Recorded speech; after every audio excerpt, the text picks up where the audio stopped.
So I thought it'd be a great idea to do a top view of a pumpkin cookie. Now this is a great idea for like a place setting for Thanksgiving dinner if you're having people over, a nice little dessert option or something they can take home with them later. So let's get into it. So here I'm just sectioning off from the middle here where I want my pumpkin sections to be. I tried to freehand this before and it didn't work really well. So I figured if I make these lines as a guideline for myself, it'll go much better.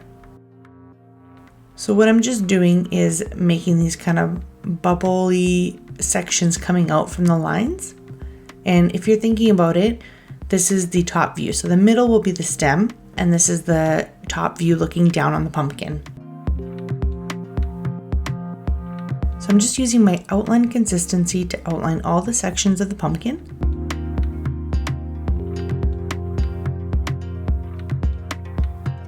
And then I'm going to let that dry for a few minutes. I'm going to go ahead with my same consistency, my outline here, and I'm going to put some squiggles in the middle, and I'm going to do every second one. Personally, I like to flood right after I've done my little squiggly. Some people like to let it dry. So that's why I'm not doing all of them at once. And then I'm going to go ahead and flood those sections. Don't worry about the middle too much right now. It's going to be covered, so we don't have to go right into the middle. And then we're just going to go every second section here.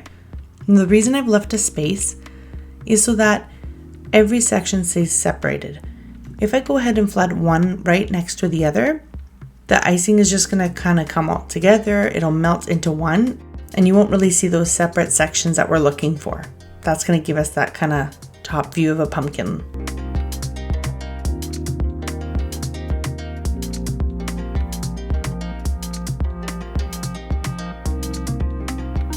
And so what you want to do is after you've done every second section, you want to put this aside and let it dry for a little bit. Now when I say you want to let it dry, we don't want to sit there and wait forever until it's fully dry. We want it dry enough so it has a little crust over it, which means when I flood the next section right beside it, that the icing is not going to melt together. The icing has dried just enough to keep it separate. So you can see here that now that I'm doing the sections in between, I still have a nice line in between. Now be very careful that you don't overflood the section or go too close, because you don't want to lose that line in between.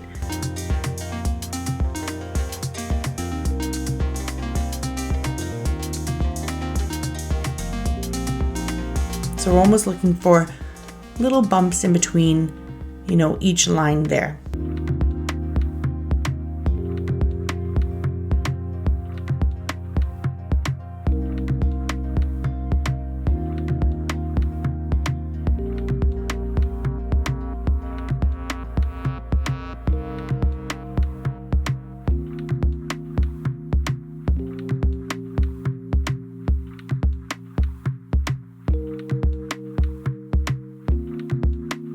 So now once I've let it fully dry, you can see it's darkened quite a bit as it's dried. I'm using a tip 1M with my stiff consistency.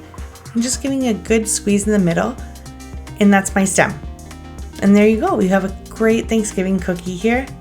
Super easy to make. Hope you enjoyed it, and we'll see you in the next one.